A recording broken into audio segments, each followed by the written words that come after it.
So welcome to the first LiveTru Live call. Welcome everybody that was able to make it. I really appreciate it. The inaugural call. We have some of my favorite people in the whole wide world here. And hopefully this is going to be a informative as well as just kind of a fun time. So mostly for those that are going to be getting to know me later through perhaps my website, I just wanted to introduce what LiveTru is, who I am, kind of a little tiny bit of my background, not too much, because you can get that on my website, really. But LiveTru kind of has morphed and become a brand of holistic detoxification. And that is kind of I call it the 3 pillars of your physical body, your mind, and your spirit, and how those are all integral to health, really. And you can't really have true, full, complete health, in my opinion, without having those 3 areas healthy. And what that entails, when I started to really think about it, what I was really doing as of late with helping myself and people that I love, as well as some clients, that I'd always started with detoxification.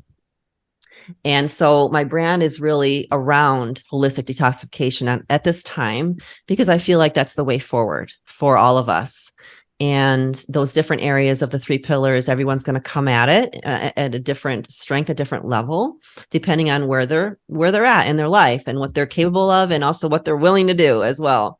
So, but I have traditionally in the last 10 years or so been a mind-body nutrition coach. I am certified in eating psychology with a niche, like I mentioned, in holistic detoxification. I do have a certification in eating psychology and mind-body nutrition through the Institute for the Psychology of Eating with Mark David. He's been around for decades. And so right now I offer one-on-one appointments, mostly virtually via video conferencing, Zoom, that kind of thing. Group coaching like we're doing here. This is my weekly group coaching, but I can do and will be doing other types of group coaching. And this particular group coaching is for members only. We'll be moving forward. Unless you're invited, this will be a way that people can get some really good, high quality coaching for a very minimal, nominal amount. And also one of the positives with having group coaching, having people come together, is we can bounce ideas off each other. Not any one of us knows everything, obviously, and I'm certainly not an expert in all areas. I'm just here kind of raising my hand and saying, okay, let's do this. I know a couple things, and maybe we can get somewhere, and people that are looking for some direction. So there is a lot of strength in numbers, and there's a lot of support in numbers. And sometimes just when you feel like you're not the only one, or you're on a same path with somebody else, then that really helps. And my Telegram channel, which most of you are on, not all of you. Hi, Sally. Most of you are on. That really will help to continue discussions as we're really getting those of you who are going to be coming back. And I think everyone here so far is invited every week. You all are invited every week. So if you wanted to continue discussions on anything, and if we might have a topic that we can hash out on the Telegram channel, that's a really good way to do that and get that continued group support. So I teach that there are only 2 causes of disease, or lack of homeostasis in the body: toxicity and lack of nutrition, or at least a lack of absorbable nutrition. So my practice centers on clearing out toxic matter on a physical, a mental, and a spiritual level, or spirit level, I like to say. So we work hard on physical detoxification while addressing the very important piece of toxic and limiting beliefs. So it's all kind of rolled into one. Both of these areas affect a person's spiritual connection. So the mental and the physical, at least in my opinion, thus completing what I call the 3 pillars. Targeted and timed nutrition on all those levels important, so the organism, which is you, can grow into a healthy whole being. So everybody's different. There's not a one fix for everybody.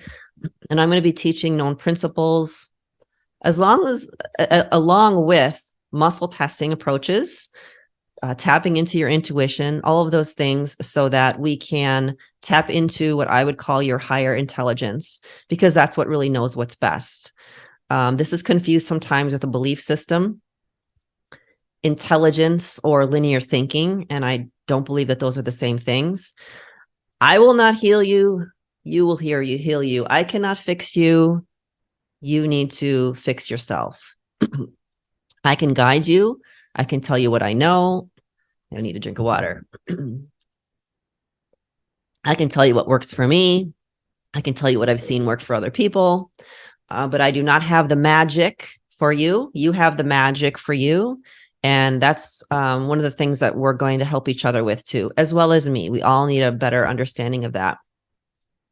You're the expert on you. I'm not. Believe me, I'm the expert on me. I know me.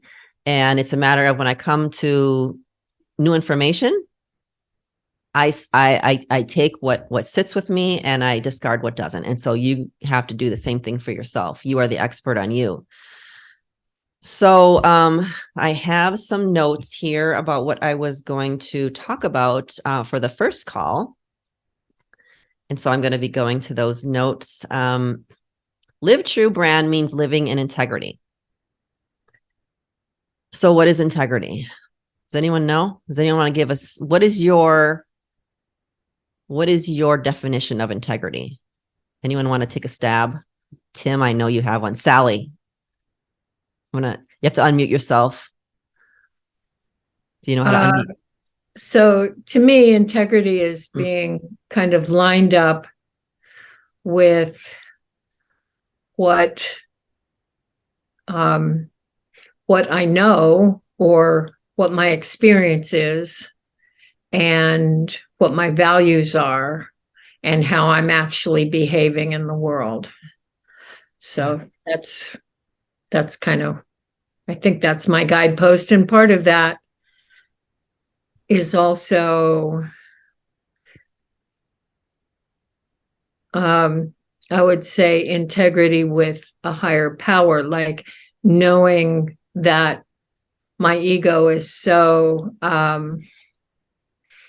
fallible that sometimes I don't know, but I do my best to subordinate that kind of sense of self that wants to be in control to something that may know more than I do. And then to be in integrity is to listen for that still small voice or whatever and listen and act in accordance. Yeah, there's a fine line there, I think, between knowing whether to listen to that voice or not. Like, is that a voice of higher understanding, my higher self, or is that really a voice of, let's say, addiction or just something that is not so good for me? So so LiveTru was born out of years of me trying to figure out kind of who I was and what I stood for. And when I chose the name LiveTru, it made sense, at the time. It was about 10 years ago. But it gained power for me over the years because I realized that is me. Like, I live true to what I think, what I believe. And I think I inspire others to do that too. And so that's where my brand came into play. And the recent branding of holistic detoxification, I kind of boiled that down to what is it that people that I bring to the table right now for people, for mankind, for the world, and what do I think? How can I boil it down for people that want to level up? And to me, it's you get out the stuff that's no longer serving you, and that way you create a void. So that the things that do serve you and are better for you, are good for you, that you want, that helps you reach your goals, have a place to land. Otherwise, if you keep holding on to things that aren't serving you, you have no space for anything new.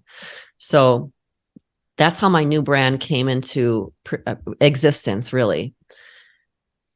So as far as protocols and such, so before you came on the call, Sally and Tim, I was talking about the 3 pillars with the physical, mental, and spirit level that I really work with.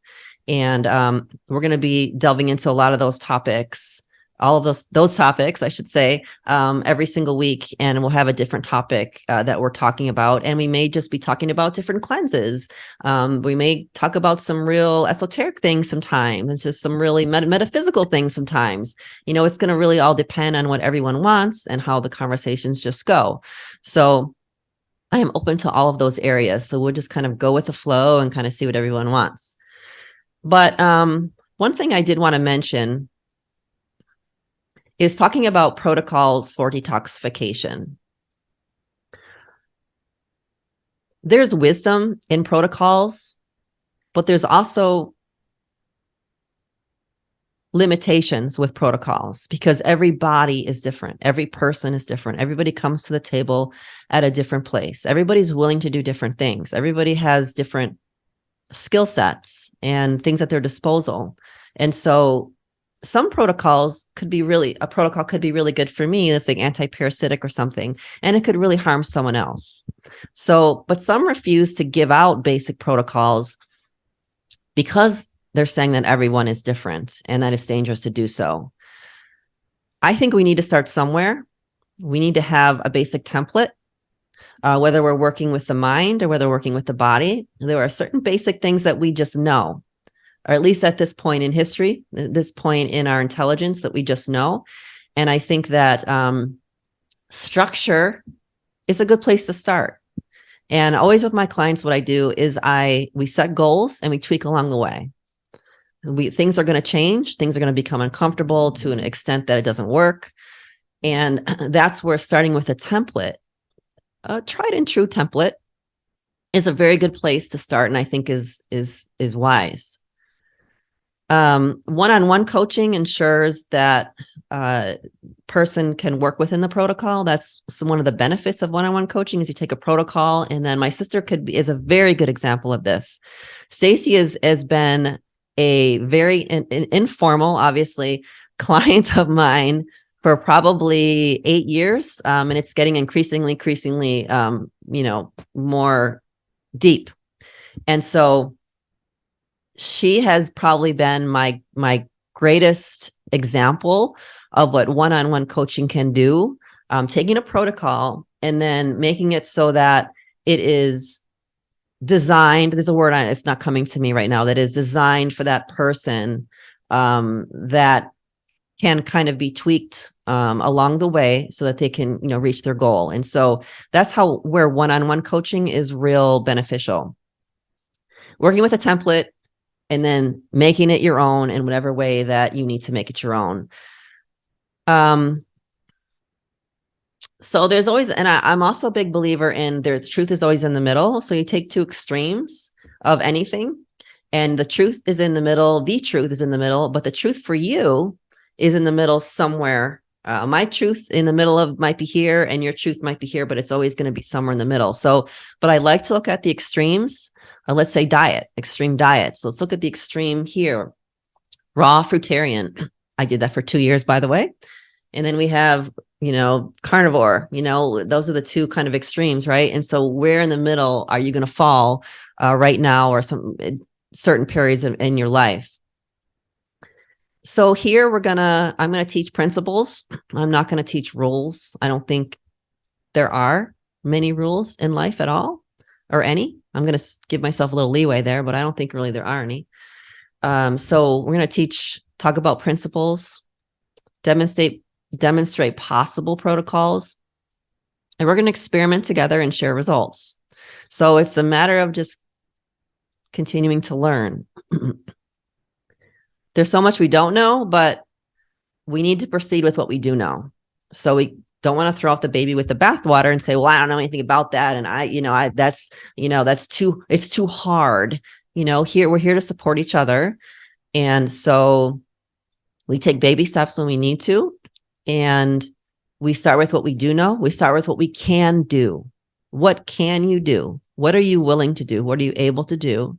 We find that out. That's how I work with clients. We find that out first, because it doesn't matter if I'm going to give you a template of what to do, what to eat, how to move your body every day.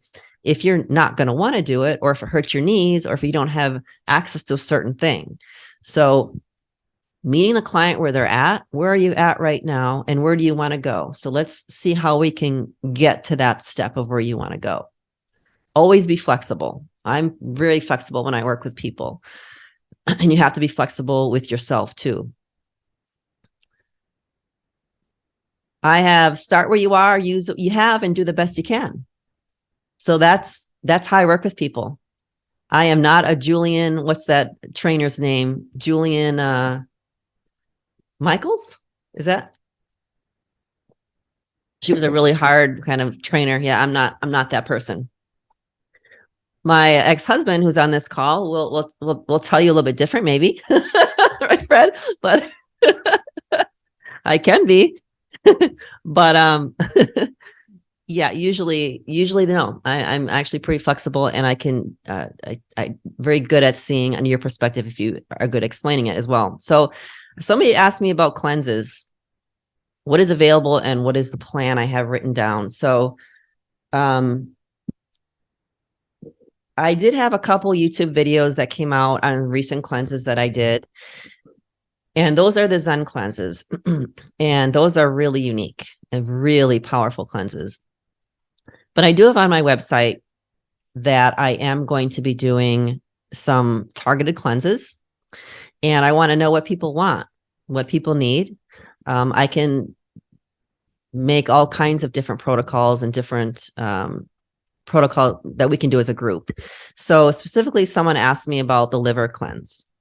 So there is, let me just talk about that a little bit. Has anyone who has heard of the liver flush? Okay, 2. I know Janet has. So, Mom has, and I know Carolyn has. Okay. And I think I've talked to Fred about it too. So I think most of you have heard about it. So I just want to address that a little bit. So your liver needs some love.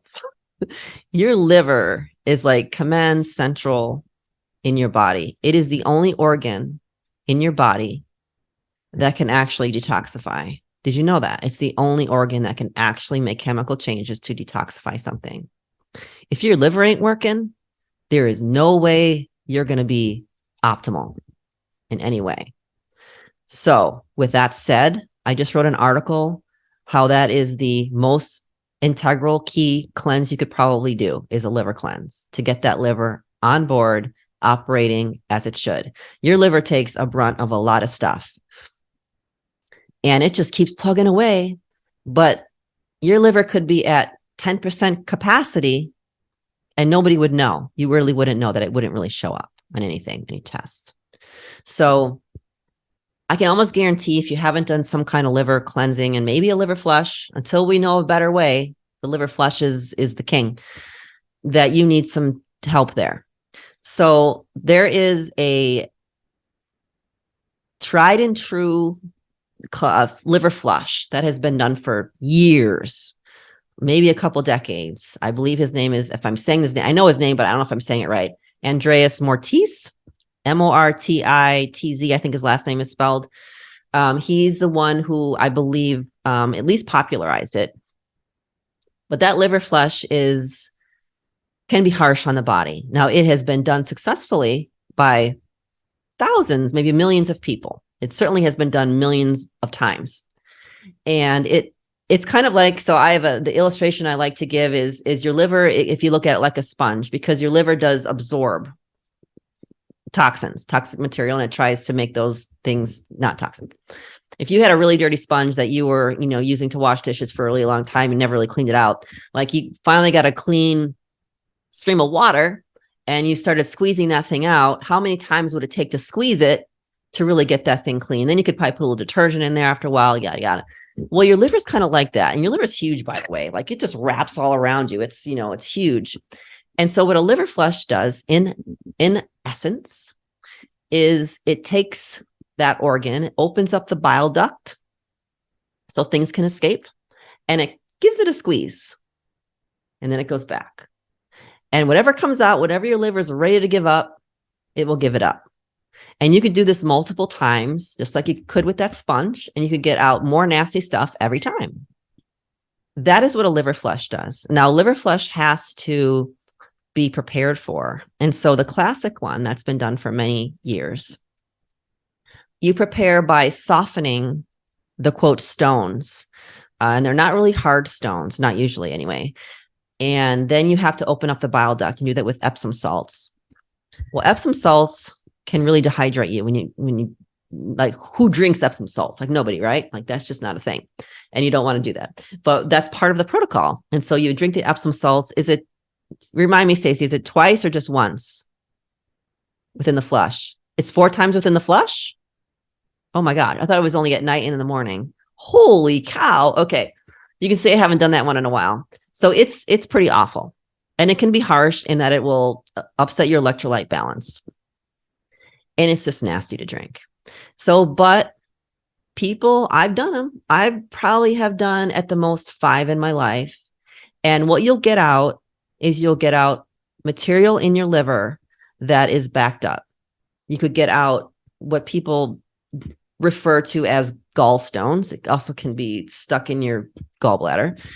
And they are little green stones. I say little, they can be big. They can be like this big, or they can be like really small. And some people say, well, that's just the oil that's been congealed that you just drank the night before, because olive oil does have like a green tinge to it. It's not the oil. It doesn't match the exact color, and oil in the body doesn't become hard. If anything, it becomes, it becomes real. Even if it's at a hardened state like coconut oil, it becomes liquid. So what that is actually cholesterol that your liver makes. By the way, cholesterol is not a demon. It's not a bad thing. Your cholesterol is being made in your liver. And this can bind to the bile and toxins and have come out as stones. So when I did my liver cleanse recently, it wasn't the classic one. I did a different kind. I did get out some stones, and they're not hard. Like you can mush them, and you will want to know what's in there. And so you can mush them. And sometimes people don't get any of those, or sometimes they'll get them on their 3rd flush. You can get some toxic material, like you can get fat, just like yellow fat that comes out that's stuck in your liver. You've heard of fatty liver before. Like there's things in your liver that just are not supposed to be there. Your liver can't be functioning optimally. So with that said, anyone that wants to do a liver flush as a group, I think it's a great idea that we do it as a group, because it's like a week of prep, and we could do some education around that. We could, support each other. Stacey is actually, pretty experienced at this point. She'd be great in that group. She just completed her, I don't know, 4th one or something, 3rd one this past weekend. And so I helped coach her along the way on that.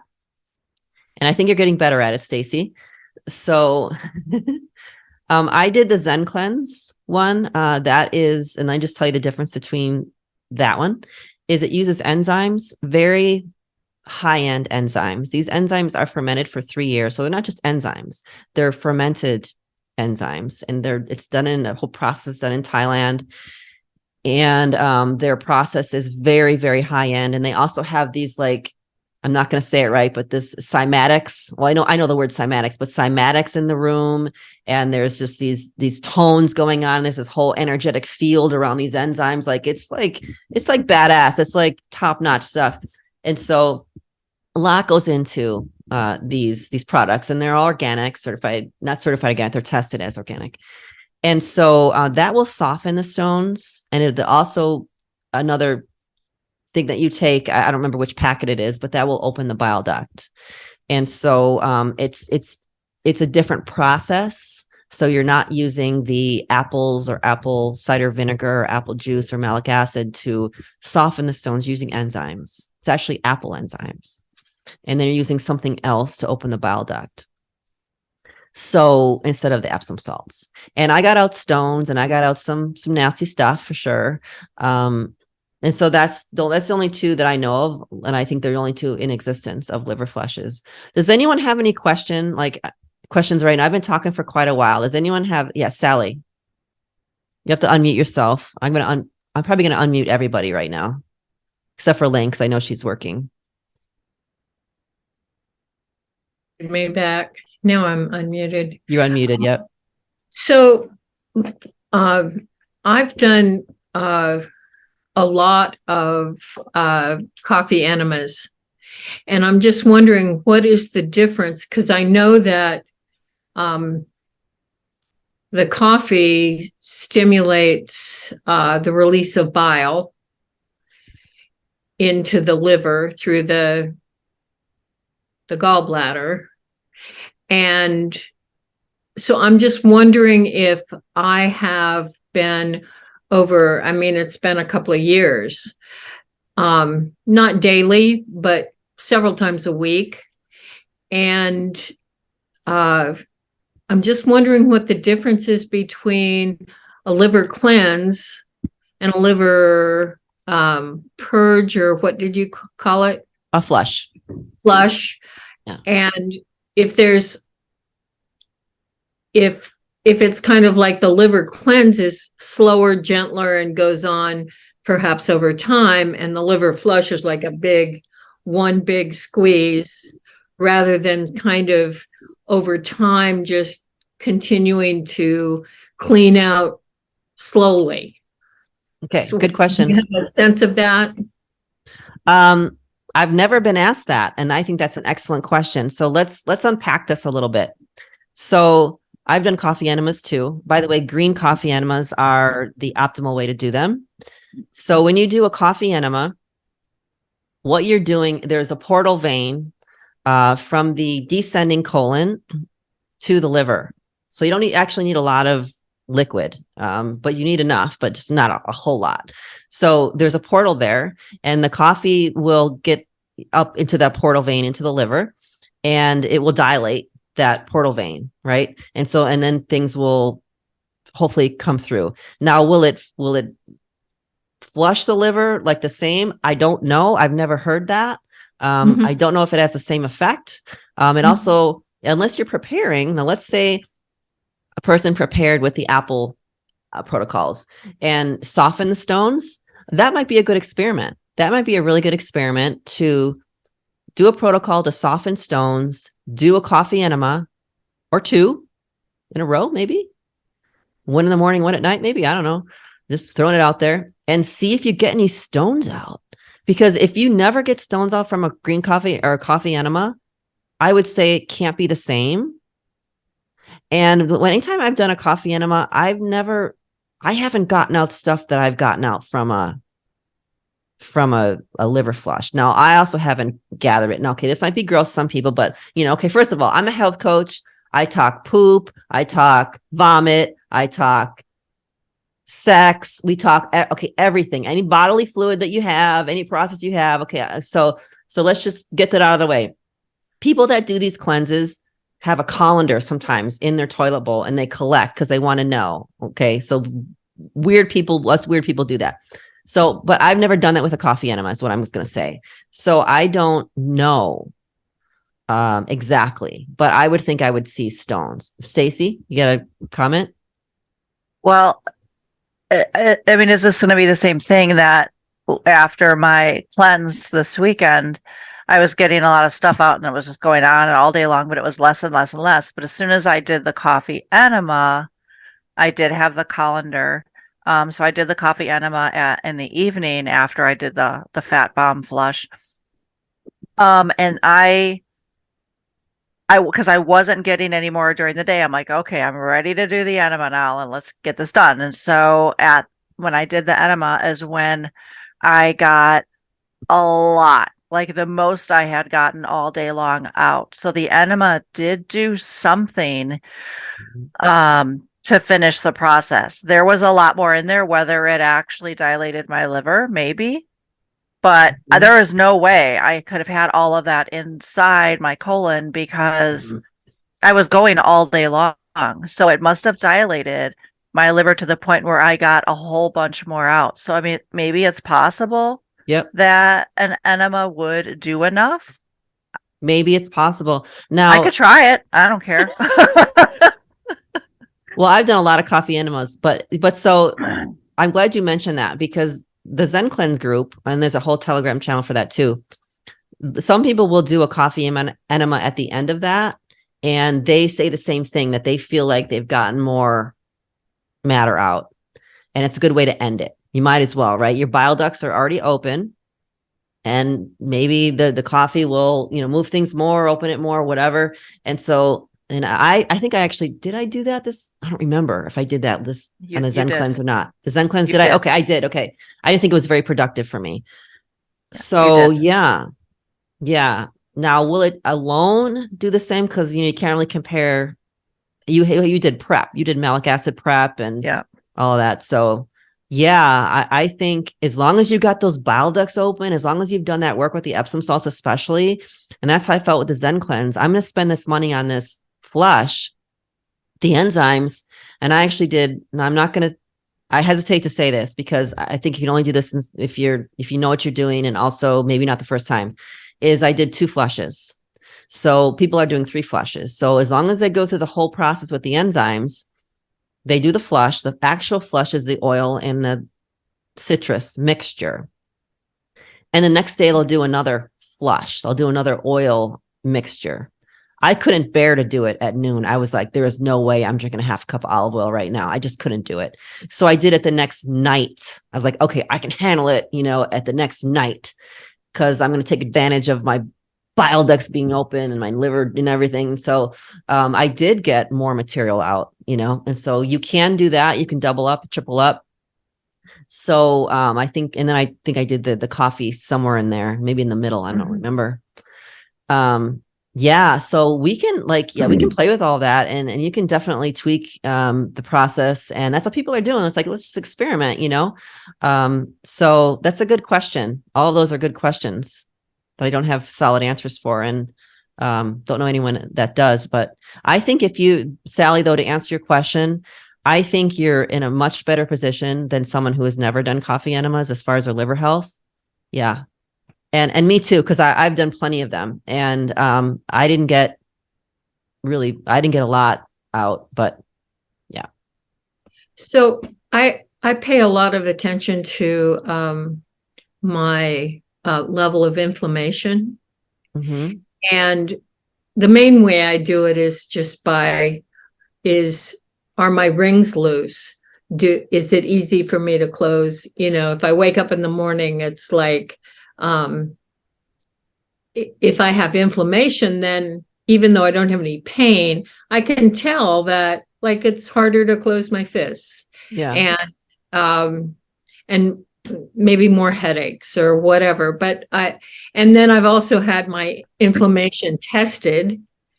And since I've been doing kind of regular coffee enemas, my inflammation levels are really low. Nice. So I'm thinking something's working. I'm getting rid of a lot of stuff. Otherwise, I would have much higher experiences of inflammation. But there may be benefit in really at least once or twice really going for more of the flush rather than. So my reading, and I can't remember where I read it, but my reading was that it was the caffeine that opened. I thought it opened what? You're nodding. I'm nodding because it's caffeine, but it's a certain kind. It's a certain element within the coffee. And right.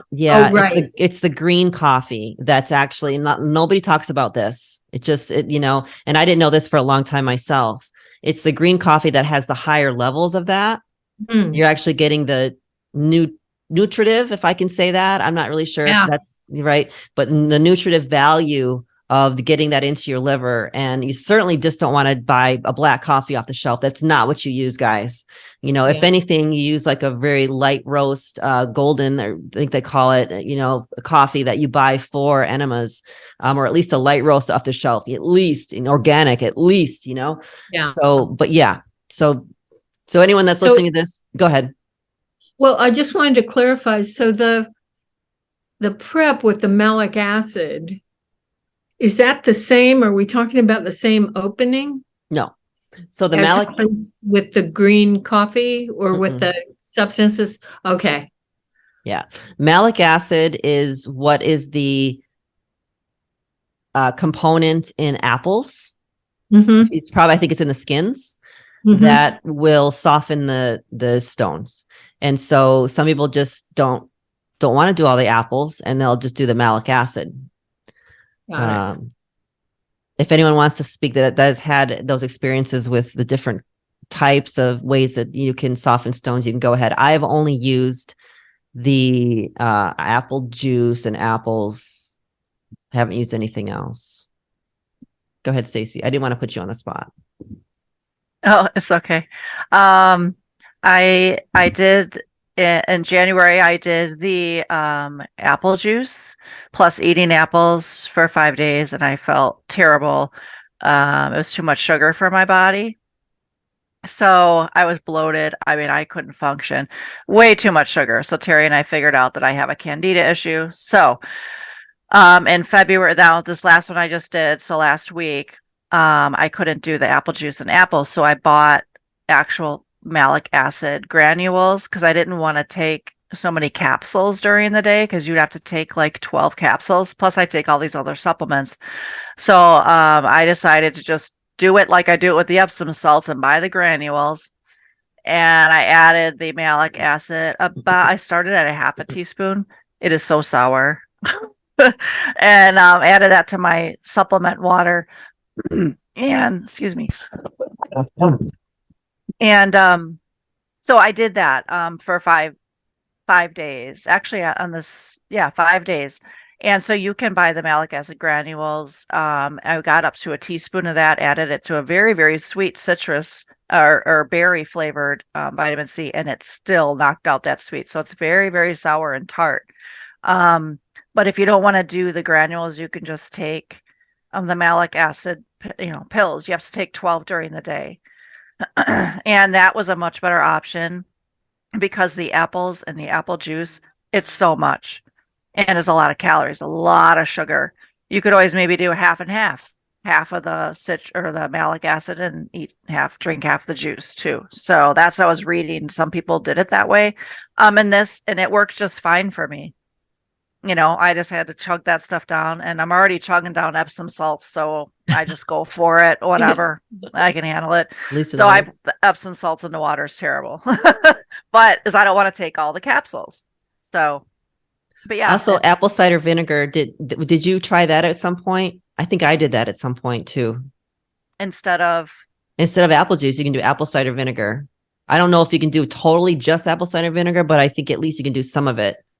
I was doing some anyways because of the candida protocol, whatever I'm doing, that special diet thing. So I was doing apple cider vinegar 3 times a day along with the malic acid anyways then. So I didn't know about that. Yeah, I think, you think you can. I don't know how you could do that instead.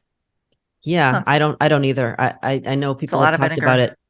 Mm-hmm. Yeah. And maybe again, it wouldn't be totally all apple cider vinegar, but yeah, I think you can mix and match it. I really do. I think you could, as long as you're getting malic whatever acid. Works. Right. Yeah, it's the malic acid. Exactly. And that's all you need is malic acid. So however you want to do it works. Mm-hmm. Yep.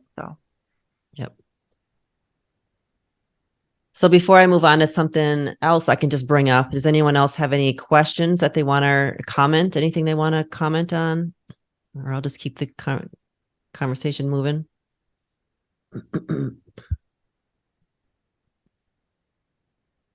Nope. Okay. So I'm going to talk then about order of cleansing. Let's talk about the physical body, order of cleansing, and how it's important to not overdo yourself. So if you have a liver that is compromised, and almost all of us have some sort of compromised liver, to just go in and do a really comprehensive cleanse might not be a good idea, because there's something called retox. So if you're trying to detox and it's called emunctories, I'll talk about that in a second, are not being able to work correctly, then you're going to retox. And that means that the detoxification things, elements, heavy metals, whatever it is you're trying to get out, are not being able to exit. It's going to recirculate and it's going to deposit maybe somewhere else, maybe in the same place. I don't know, wherever it wants to. So your pathways Cleansing pathways are what?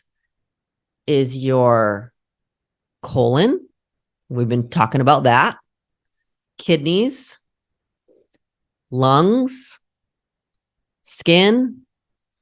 Your liver is the detox organ. Your lymph carries things away. So these are systems that need to be optimal in order for you to detox physically on a physical level optimally.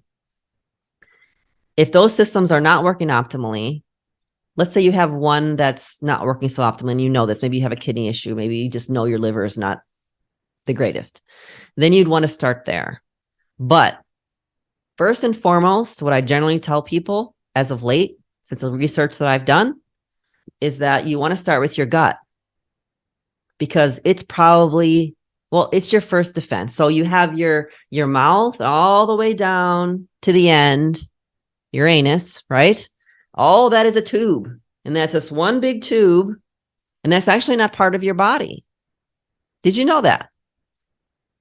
If you lined up a bunch of donuts that had, the kind of the middle, you lined up a bunch of donuts and you look through there, that's not, they're looking through the hole. The hole is not the donut, right? The donut hole is not there anymore, is it? So you have your intestine. That's just a tube going in and going out. It's not part of your body. It's things. Now, when you eat things, drink things, sometimes breathe things in, swallow things, whatever, that will go to your throat, go down into your chest, small intestine, large intestine. So it's trying to get into your body, right? You have your tube, but that's not part of your body yet. So that would be the first thing you'd want to think about in getting in line, because that's going to be your first defense. We eat every day. Every day we're going to eat. Every day we're usually, unless we're fasting. We have mucous membranes to protect. That's why they're there, to protect things from the assaults that we're getting through the things that we're ingesting. So that is where you would want to start. And there's ways that you can do that. And, there's a lot of ways that we can do that. There's tons of ways we can do that. I have optimal ways, and I have just ways that, are free but hard, like fasting. So there's just a plethora of ways that we can start there. But that's usually where someone will want to start. Because if your gut's not clean, if you have a mucoid plaque buildup, and that stuff's real, if you have a mucoid plaque buildup on your gut lining, you're not absorbing nutrients. There's no way that you can. And it's very hard to get some of that stuff off. People can do it with heavy juicing certain things, certain fruits, can pull things away, but it takes a lot of effort. You can do it. You can also do it with high-powered enzymes with the Zen Cleanse. That's what I did, and couldn't believe the stuff that I got out. So I usually tell people to start there, and there's diet changes and all things. It depends on what you're willing to do. And then liver. Liver can be first. If you have inflammation in your gut, liver probably should be first. But you start there. You start with your digestion. You start with your gut. And then you go on to more complicated things. Don't worry about heavy metals right now. Don't worry about trying to trap heavy metals. You try to get, so when you clean a kitchen pan, you get the big chunks off first, right? You get the easy stuff and the big chunks off first. And then you go in there and you're going to make a mess in the meantime too. But then you go in and then you get in the corners and things like that, like heavy metals and blood. And that's later. That's like getting in the corners, and that you don't want to free up heavy metals if your liver's not functioning correctly. If your gut wall is so mucked up, that you can't even absorb the nutrients that you're going to get that are going to help to bind those heavy metals and are going to help your body systems to work correctly. So that's why I say it starts with the gut. Now, we talked about colon cleansing. That's a great way. Talked about green coffee enemas. That's a colon cleanse too. If you go high enough, you can do some high enemas at home. Well, how do you get to the small intestine? You can't access the small intestine like that. So it has to be some kind of system that you ingest, or fasting. Fasting can work too.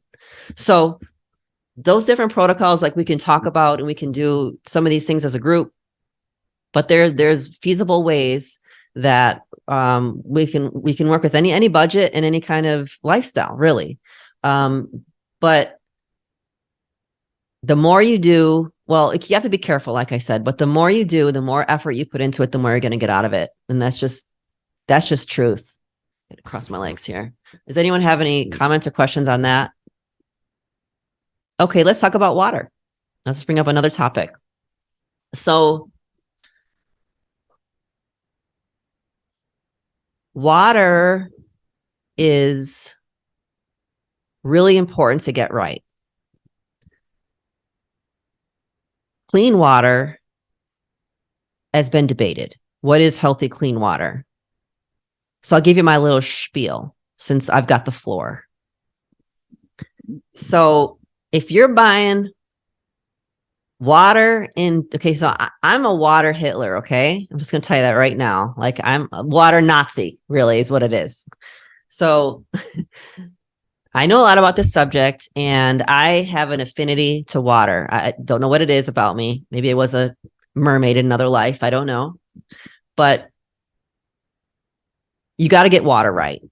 And if you want to make a big move in your health, is get your water right. Start there. Start there. If you don't want to change your diet, start with your water. If you're buying plastic jugs I'm just going to be straight with you, buying plastic jugs off the shelf, you just bought plastic tea.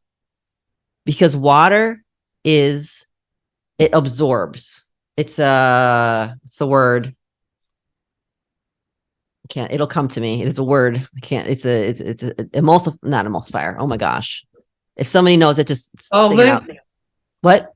It's a solvent. Solvent. It dissolves almost anything. Yes. Slowly, but yeah. Yes, thank you.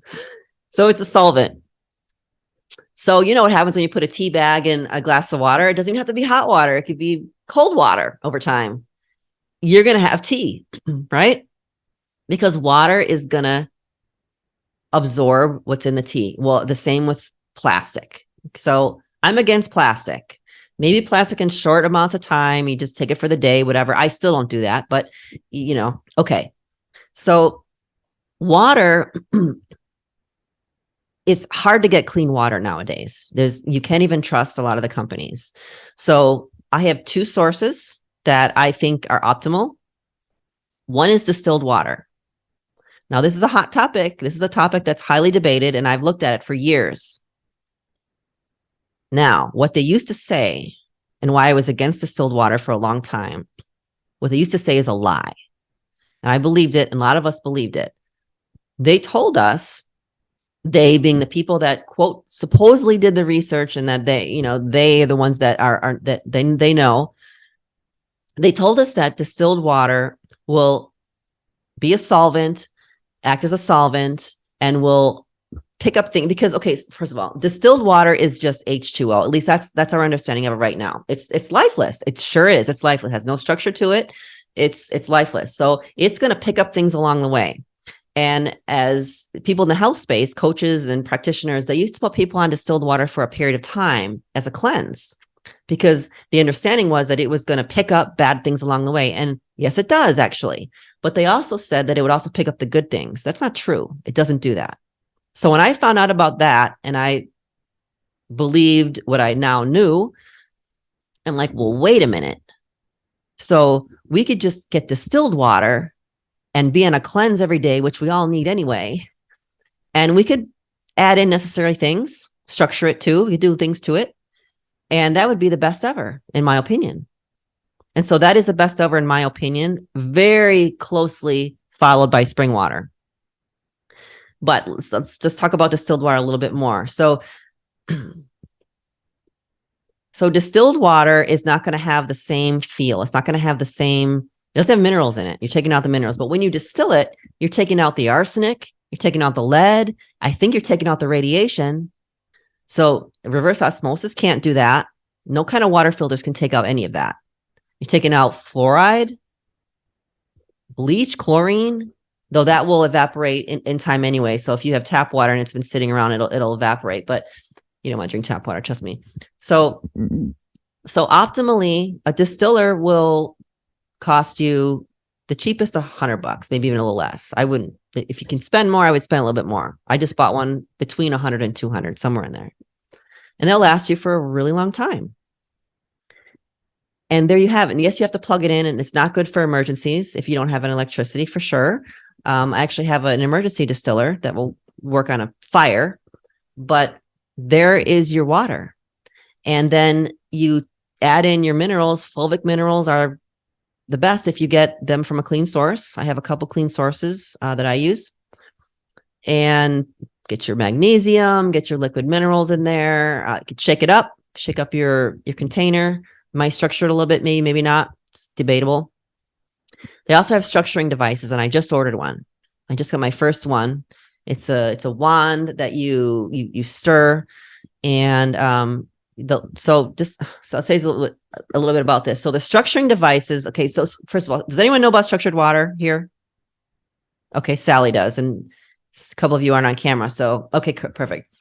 So structuring, that's the fourth phase of water, and that's the water that's found in our bodies. Our body makes it. Our body makes water structured. This is what's also found in fruits and vegetables, that are raw, especially. So when you buy a structuring device that a lot of have been available for a few years now, they don't work really well. Either they're going to only structure it for a few hours or maybe a few days. So it's not going to stay structured. It doesn't stay in that state. So the good thing about structured water is it brings life to the water. It gives it to it makes it to that fourth phase. So there is a company, Analemma, I think it's called. I'm going to become an affiliate with them too. They have a device that they've tested over, and it's like years in now, and it's still the stuff that they tested a long time ago is still structured. So there is, best ways, I should say, to structure your water. So if you did that with distilled water and you added your minerals in there, to me, that's the best ever. That is the best. If you really want to have good water, that's the best ever. So spring water, I did that for years. Spring water hopefully doesn't always come from primary water. Could be mixed in with groundwater. Primary water is the best ever. Does anyone know what primary water is? Besides Fred? No? Okay. So primary water, get this. So they tell us that here's the earth, right? Look, here's the earth. Okay. That's not the earth. That's the earth. Here's the earth. And we have this cycle of water, right? And it's finite. Lie. Wrong. It's not. You have groundwater. So water goes into the ground, and then it fills up the aquifers, and it's called groundwater and well water. So that's underneath the water. That can be contaminated. That's why it has to be tested and all that. Okay, so under there, deep inside, deep down, it's called juvenile water. The earth actually makes water. And it's a little bit of a mystery at this point, but we know that water is H2O. So where there's hydrogen and oxygen and maybe a few other things, you have water. So people know about this, have been screaming it from the rooftops and been silenced because of that. Because we have a inexhaustible source of water within our earth that can be tapped. And think about it. It's the only thing that your body will come in contact with that is pure, that has never seen pollution on our earth. Never. So what if you could tap into primary water and drink that? It's been known to raise IQ. So if you can get a spring that's from primary water, or at least has some mixed in it, that's a pretty good source. I live in Arizona, and Sedona Springs, Harding Springs is not too far from me. I used to get water from there for years. I believe that's tested, and I think it's a mix of primary as well as an aquifer. So some of the spring water can be really high in minerals. Concentration of minerals are just a little bit too high. And so you can have depositing in your body and such, and you could get kind of become a barnacle after a while, just gathering all that stuff in your body. So that might not be the best ever. So, but spring water has life to it if it's primary water. And so the way primary water works, we can wrap it up in a few minutes with this, unless you guys have any questions, is how to tap into it. It's really deep. So you could never drill that far. You can never drill through that rock. But there's fissures everywhere on the earth. There's fissures. And so they can seismically, I think, also by dowsing, find out where those fissures are. And you can drill right near or right in a fissure, and you can get its primary water. Sometimes it might be mixed with some groundwater, depending on how it's drilled and such. I have a property right now. I have 20 acres, and the other 20 acres is owned by Fred. And we have surveyed our property, and we have three places on our property where there's primary water fissures. Easy. So, yeah. When they told me that, I cried. I was so happy. So that's water. And so water is super important because, we are made of mostly water. We are by weight. I think it's by weight, 70 some percent, depends on if you're male or female, or by structure, I think it's like 90 something percent water. So let's say you just did distilled water or really good spring water for a week or a month. That's kind of like an oil change for your body, right? You would replace eventually over time the water that's in your body with good, clean water. And that would make a big difference in your health. So these are just some inexpensive ways that are kind of just primary. Water, movement. You got to get your lymph moving. We talked about that. Even, just going for a walk or whatever. Not overdoing it. That's never good either. You can overdo anything, by the way. Anything can be toxic, by the way. Anything can be poisonous, really toxic, bad for you. So, those terms kind of get thrown around, and I think they're just they're overplayed and all that. But so if we just look at the basic needs of our body, and start there, like you don't have to start with anything fancy, because I'm going to tell you what, it's hard enough in today's society, in today's world, just to do the basics, isn't it? It's hard just to take care of the basic stuff. Yeah. So if you just took care, if you got the best ever, don't waste your time with it. Okay, so I don't want to waste my time with anything that's not the best ever. Like, I just don't have time for it. And so I want to know what the best ever is. And if I can't get it, procure it, or afford it at the time, I'll figure out a way to do it. And maybe I'll never be able to get it, procure it, or afford it, but I'm going to try to do it. And I've done pretty good. So you start with the basics and you do the best you can there. And you'll be surprised. Like I've had great moves in my health just by replacing things that I'm doing every day. Right? Does anyone want to speak to any of the processes that they've found through the years? Any kind of magical solutions or just things that really just help maybe their lifestyle, their everyday routine? You must have something. I have a question. Yes, Carolyn. Terry. I finally figured out how to unmute myself. Awesome. So anyway, I never drank distilled water until I met you. I used it for my iron and my car battery, stuff like that. But I didn't know that it was so great for human beings. And then I started buying distilled water in plastic jugs. And now I'm assuming that you aren't really a fan of buying distilled water in the grocery store in plastic bottles, right? Yeah, no. That's what I thought. No, that's why I brought that thing over sometimes. Yeah. I would bring my emergency one over and, and mix distilled water and give her some of that. So yes. If I was in a pinch, and I have been in a pinch, I would maybe use those plastic gallon jugs and get it from the store that's made right there, like the ionized water, they call it. I don't know if that's considered distilled, but I would, and I used to do that. Okay. Or at least reverse osmosis. And I would put it in I have big glass containers. I would pour that stuff in glass right away, because I'm just, that way. But a distiller is not expensive. If for most people, for a lot of people, it's not expensive. To get a countertop model, which I've just received. I haven't even talked to you about that, Carolyn, yet. So I just received mine, and over time, it's gonna pay for itself if you're buying distilled water. Yeah. What are we seeing? What are we seeing there? Hold on, Janet. Oh, that's her. Okay, so she's got a distiller. Oh, Janet, tell us about it. So, what is the brand on that? That's similar to the size of the one I have. Mega Home. Okay. That looks just like mine. Yeah, that's right. You got one too, Stacy. Yep. Love it.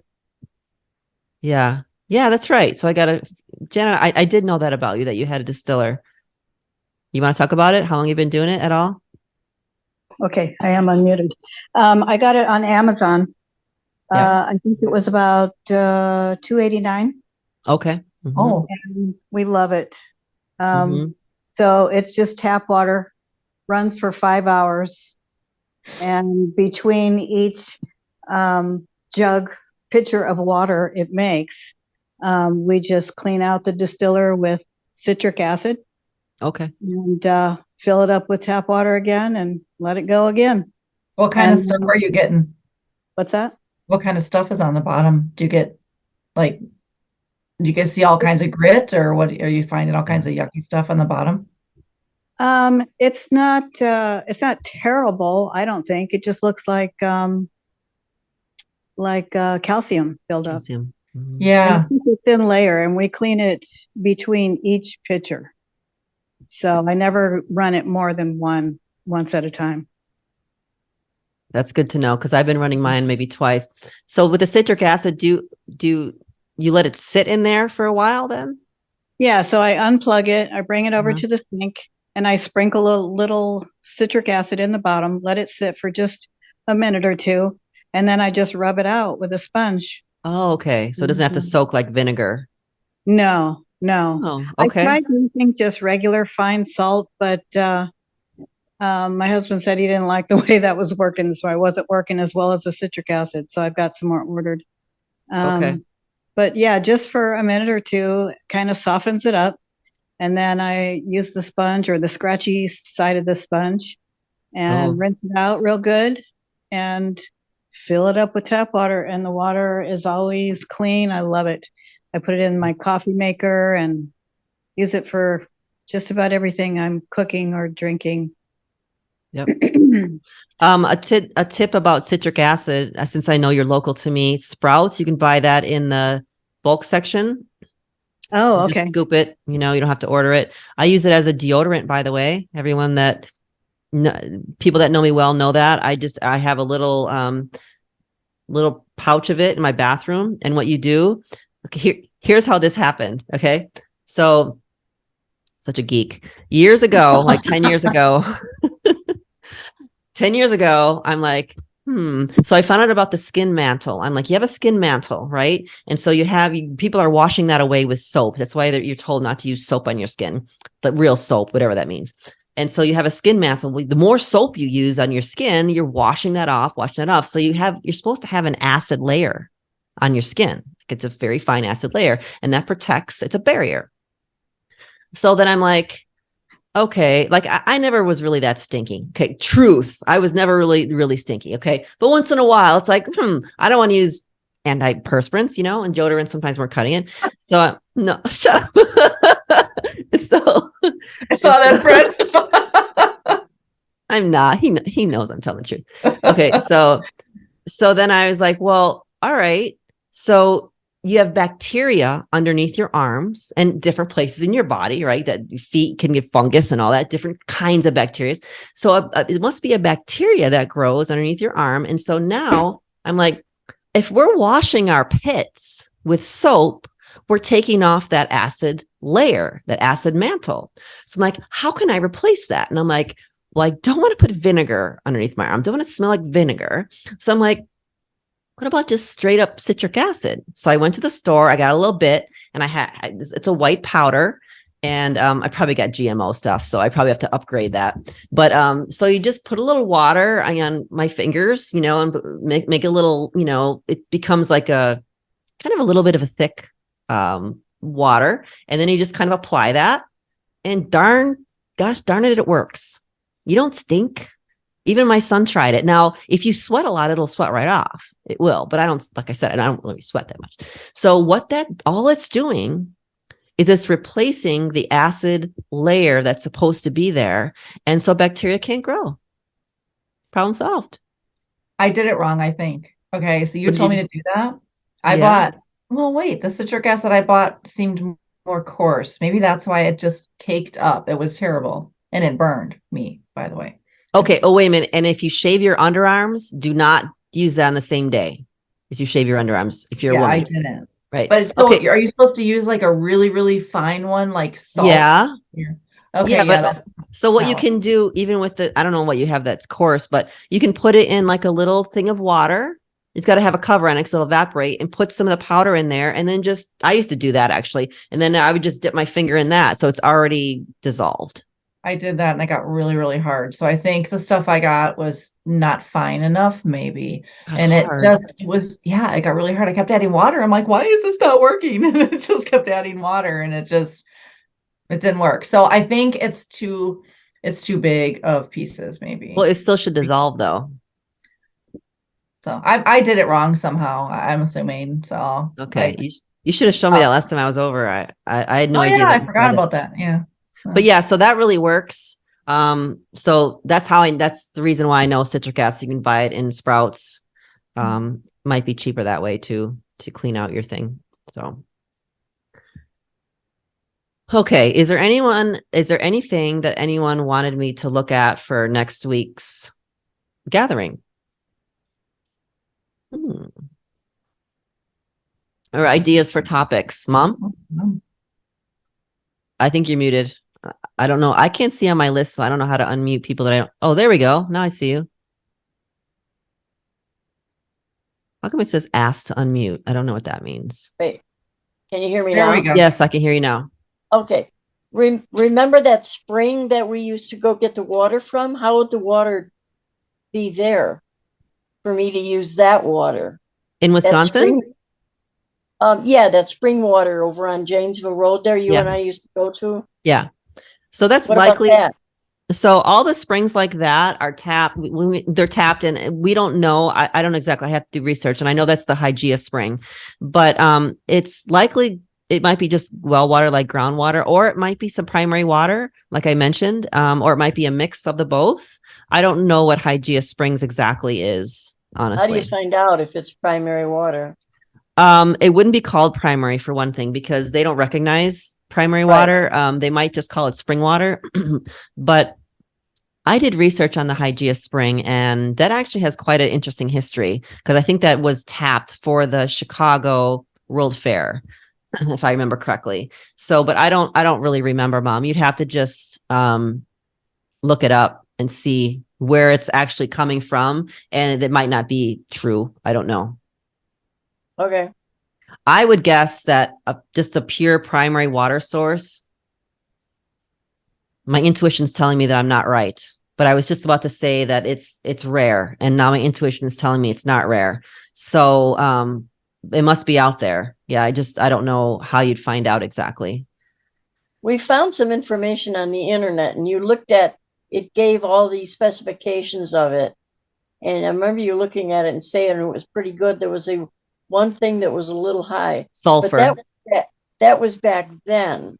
Mm-hmm. Since now you're talking about the primary water, it's possible maybe it is, but back then we wouldn't have known.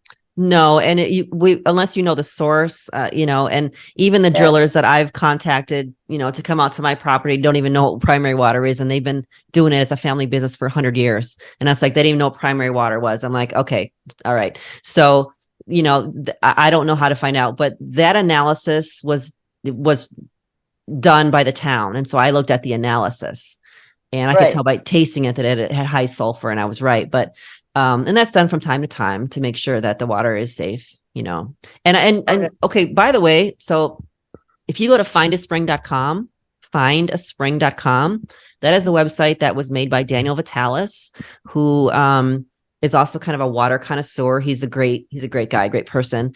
And that site has a map, and you can find springs in your area, and there will likely be a spring in wherever you live in your area, especially in the United States. And when I travel, sometimes I use that map. So it's owned by us. It's just a website that people go to, and they drop pins on springs that they find or they know to be good. And so sometimes it comes with directions. So that is a site that you can utilize to find spring water. And sometimes people will say it's been tested, or it needs to be tested, or this is closed. So I just put in findspringwater.com and it'll find it.